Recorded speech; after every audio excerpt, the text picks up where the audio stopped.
Greater Noida में बसे एक छोटे से गांव सुनपुरा में सन 2016 से संचालित है संस्थानम अभय दानम, एक ऐसी संस्था जिसमें मूक प्राणी एवं असहाय पशु पक्षियों के पालन पोषण से लेकर चिकित्सा तक की उत्तम व्यवस्था की जाती है। संस्था में उपस्थित चिकित्सक एवं अन्य सदस्य दिल्ली एनसीआर एवं अनेक क्षेत्रों से 24 घंटे असहाय पशु पक्षियों का रेस्क्यू कर जीवन दान देने का नेक कार्य कर रहे हैं। संस्था में ज्ञान दानम गुरुकुल भी चलाया जा रहा है, जहां छोटे बच्चों को लौकिक शिक्षा के साथ जैन धर्म एवं जीवन उपयोगी संस्कार भी दिए जा रहे हैं। शिक्षा ही नहीं बल्कि बच्चों के रहने एवं खाने की भी निःशुल्क व्यवस्था की जाती है। इनके साथ ही संस्थान में औषधानम आयुर्वेदिक एवं प्राकृतिक चिकित्सा केंद्र में चिकित्सकों के परामर्श से लोगों का उपचार निःशुल्क किया जाता है। संस्था में हथकरघा एवं हस्तशिल्प प्रशिक्षण केंद्र भी संचालित है, जिसमें युवाओं को विभिन्न कलाओं का निःशुल्क प्रशिक्षण प्रदान किया जा रहा है। सन 2017 में इस परिसर में श्री दिगंबर जैन मंदिर की स्थापना भी की गई, जहां अरिहंतगिरी तमिलनाडु से लाई गई मूलनायक भगवान शांतिनाथ की मनोहारी प्रतिमा लगभग 500 वर्ष प्राचीन है। प्रतिमा इतनी निराली है कि हर कोई इन पर मोहित हो जाता है। मंदिर जी में प्रतिदिन प्रभु का अभिषेक, शांति धारा एवं पूजन होता है।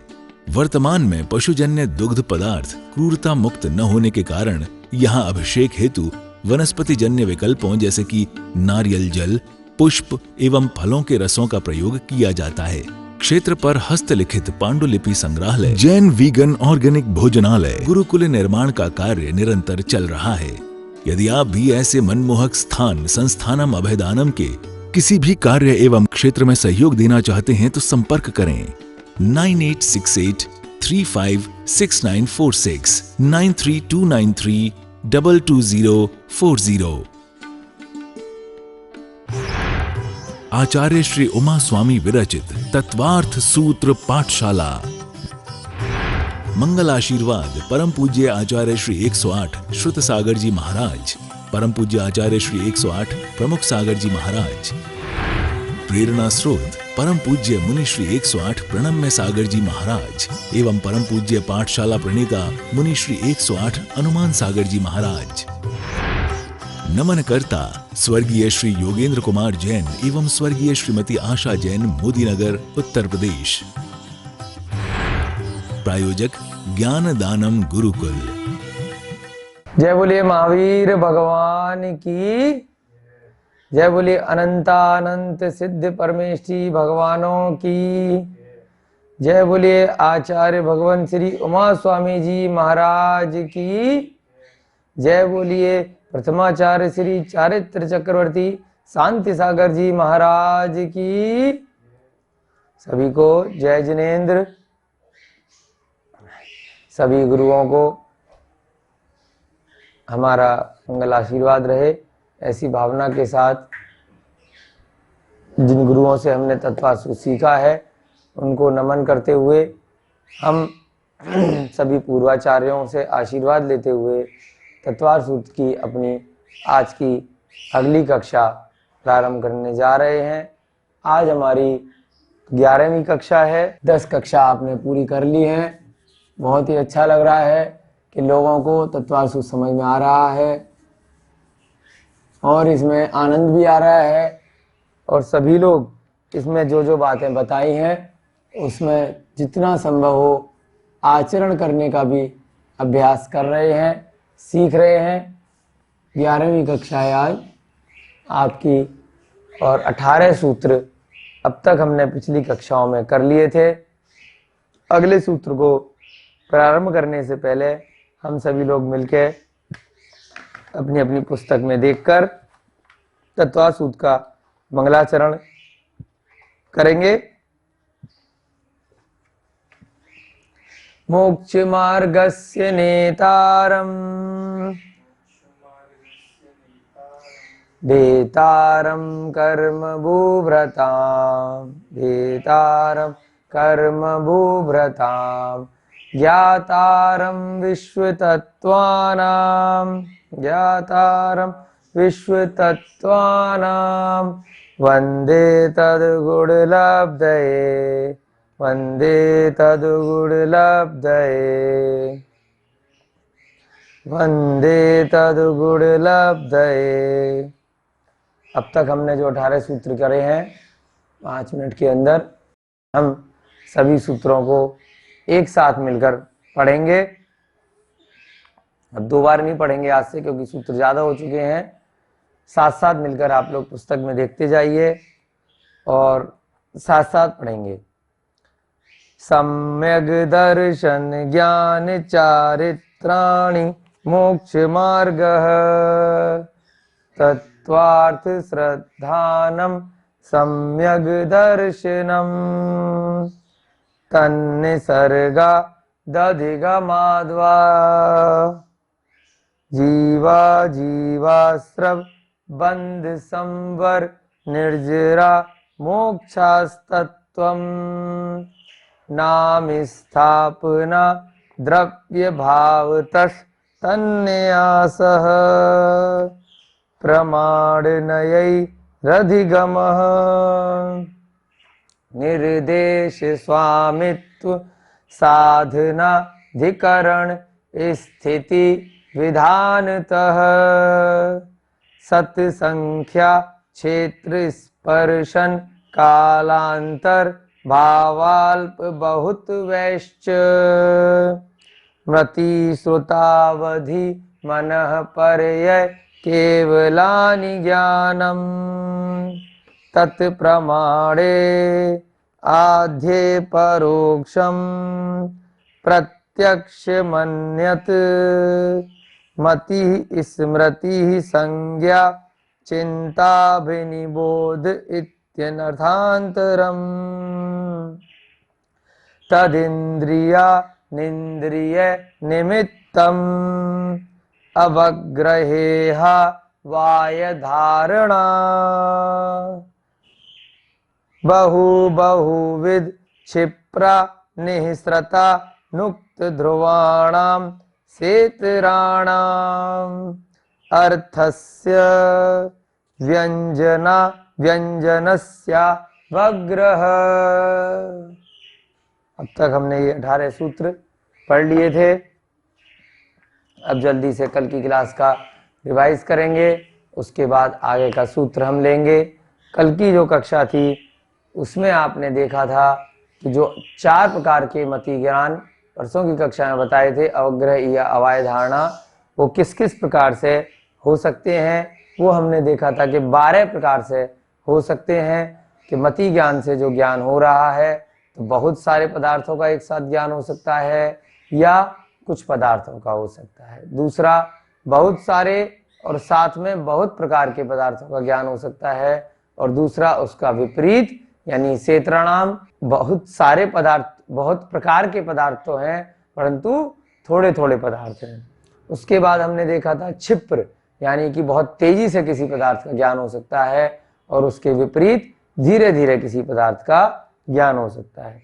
फिर देखा था हमने अनिश्रत, यानी कि एक देश से संपूर्ण पदार्थ को आप जान सकते हैं। निश्रत यानी आपने की पूरा पदार्थ एक साथ देख लिया हो, जान लिया हो, उस प्रकार से भी जान सकते हैं। उसके बाद अनुक्त, यानी कि इशारे से कोई पदार्थ के बारे में जानकारी प्राप्त करना। उक्त यानी कि किसी ने कन्फर्म शब्द द्वारा आपको बताया, वह पदार्थ की जानकारी होना। ध्रुव के बारे में देखा था, जो स्थिर पदार्थ हैं। अध्रुव जो अस्थिर पदार्थ हैं। इस प्रकार से 12 प्रकार से हमें पदार्थों का ज्ञान हो सकता है। फिर हमने अगले सूत्र में देखा कि 2 प्रकार के अवग्रह होते हैं। जो मति ज्ञान का पहला भेद है अवग्रह, तो वो 2 प्रकार से हो सकता है, एक अर्थ अवग्रह और एक व्यंजन अवग्रह। व्यंजन अवग्रह होता है अस्पष्ट पदार्थों का ज्ञान, यानी कि जो पदार्थ एकदम क्लियर नहीं है, अस्पष्ट हैं, तो उसके भेद कम होंगे। और अवग्रह में जो अर्थ अवग्रह है, यानी कि बिल्कुल स्पष्ट पदार्थ है, जो आपने 5 इंद्रियों से और मन की सहायता से जो अवग्रह किया है, यानी कि स्पष्ट रूप से आप उस पदार्थ को जान रहे हैं, तो उसका अवग्रह भी हो सकता है। उसमें आप और आगे जानने की इहा भी कर सकते हैं, और फिर उस किसी चिन्ह के द्वारा उसको पहचान सकते हैं और अपनी धारणा बना सकते हैं। इस प्रकार से हमने जो अर्थ अवग्रह है उसके जो भेद निकाले थे कि वो पांचों इंद्रियों से हो सकता है और मन से, तो 6 प्रकार से हो सकता है। और 4 क्यों लिया है अवग्रह या अवाय धारणा के लिए, और 12 क्यों लिया है, जो हमने कल के सूत्र में 12 भेद देखे थे, बहुविध, क्षिप्र, अनिसृत, अनुक्त और ध्रुव, और इनके 6 विपरीत। तो इस प्रकार से इन तीनों को अगर गुणा कर देंगे तो 288 प्रकार के क्या हो सकते हैं, अर्थ अवग्रह के भेद हो सकते हैं। व्यंजन अवग्रह देखा था अस्पष्ट पदार्थ, अर्थ अवग्रह यानी कि स्पष्ट पदार्थ। अब हम आगे का सूत्र लेते हैं, व्यंजन अवग्रह के भेद आपको अगले सूत्र से समझ में आएंगे। मिटा रहे हैं इसको, पहला अध्याय आपका चल रहा है, 19वां सूत्र आज हम करेंगे। 19वां सूत्र देखते हैं, न चक्षुरनिन्द्रियाभ्याम, न चक्षुरनिन्द्रियाभ्याम, र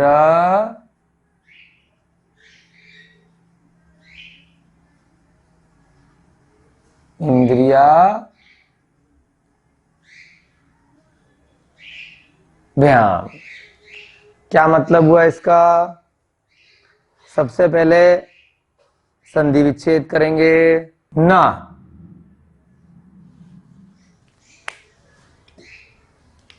दूसरा चक्षु,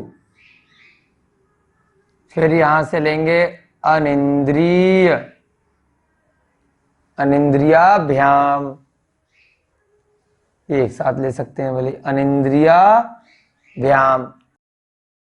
क्या बना, पहले अलग अलग देखेंगे, ना फिर यहां विसर्ग लगेगा। पहले भी कई बार आया है कि विसर्ग जब संधि हो जाती है तो र में बदल जाता है, और यहाँ क्या रह जाएगा, जब इसका र का यहाँ विसर्ग बन गया तो यहाँ क्या रह गया, अनिंद्रियाभ्याम। क्या बना, नहीं चक्षु माने आंखों को बोलते हैं, अनिंद्रियाभ्याम। अनिंद्रिय क्या होता है, एक होता है इंद्रिया, पहले भी एक बार बताया था आपको, एक होती है इंद्रियां यानी 5 इंद्रियां, और एक होता है अनिंद्रिय। अनिंद्रिय किसको बोलते हैं, जो इंद्रियां नहीं है लेकिन उसके बिना इंद्रियों का कोई काम नहीं चल पाता, खास तौर से संघीय पंचेंद्रिय जीव के लिए। तो कौन सी होती है अनिंद्रिय, अनिंद्रिय यानी कि मन, मन के माध्यम से आप लोग इंद्रियों का उपयोग कर पाते हैं। जो संघीय पंचेंद्रिय हैं, उसके अलावा जो असंघीय जीव हैं, एक इंद्रिय से 4 इंद्रिय में और कुछ पंचेंद्रिय में, वो सभी जीव क्या होते हैं, उनके मन नहीं होता, इसीलिए वो लोग मोक्ष की प्राप्ति का उपक्रम भी नहीं कर सकते, वो लोग तत्वार सूत्र भी नहीं पढ़ सकते।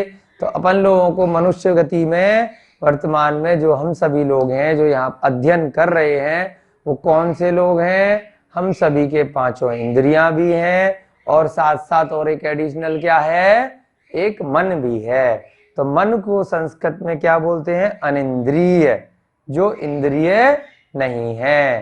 तो इस सूत्र में क्या शॉर्टकट में बोलने का आचार्य महाराज प्रयास कर रहे हैं, पिछले सूत्र में कहा व्यंजनस्या अवग्रह, यानी व्यंजन का अवग्रह होता है। इसका मतलब व्यंजन का केवल स्पेसिफिकली लिख दिया, तो व्यंजन जो है उसका मात्र अवग्रह ही होता है, अवाइहा अवाय और धारणा नहीं होते। ठीक है, केवल अवग्रह होगा, क्यों, क्योंकि अस्पष्ट पदार्थ था।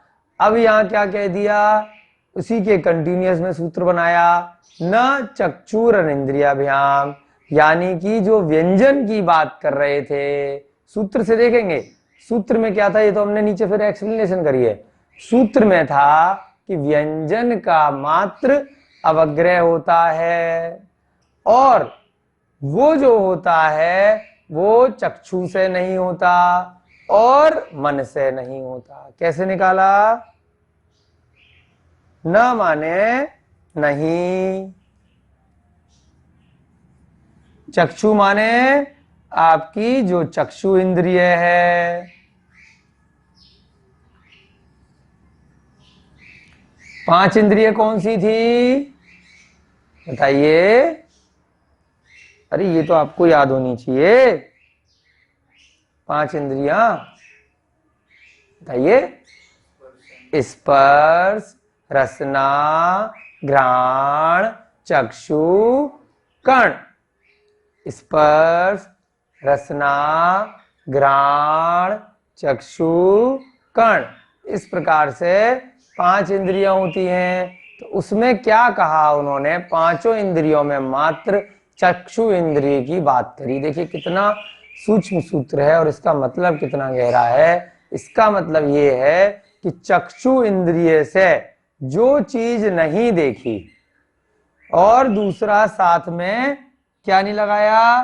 मन नहीं लगाया। अनिंद्रिय माने मन से,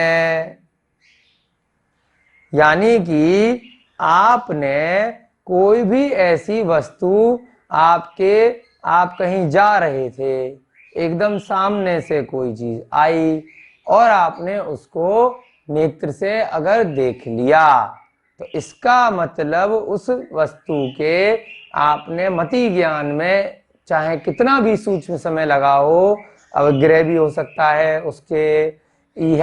आप इहा कर रहे हैं नहीं कर रहे हैं ये आपके ऊपर है, परंतु हो सकता है क्या? हाँ, आपको उसको जानने की इच्छा हो सकती है कौन है, आप उसमें चिन्ह पहचान सकते हैं, अवाय कर सकते हैं और धारणा बना सकते हैं।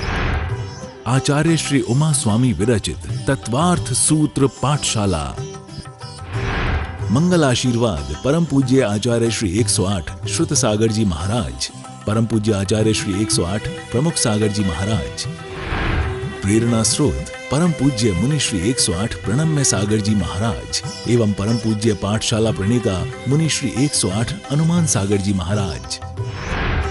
नमन करता स्वर्गीय श्री योगेंद्र कुमार जैन एवं स्वर्गीय श्रीमती आशा जैन, मोदीनगर, उत्तर प्रदेश। प्रायोजक ज्ञान दानम गुरुकुल।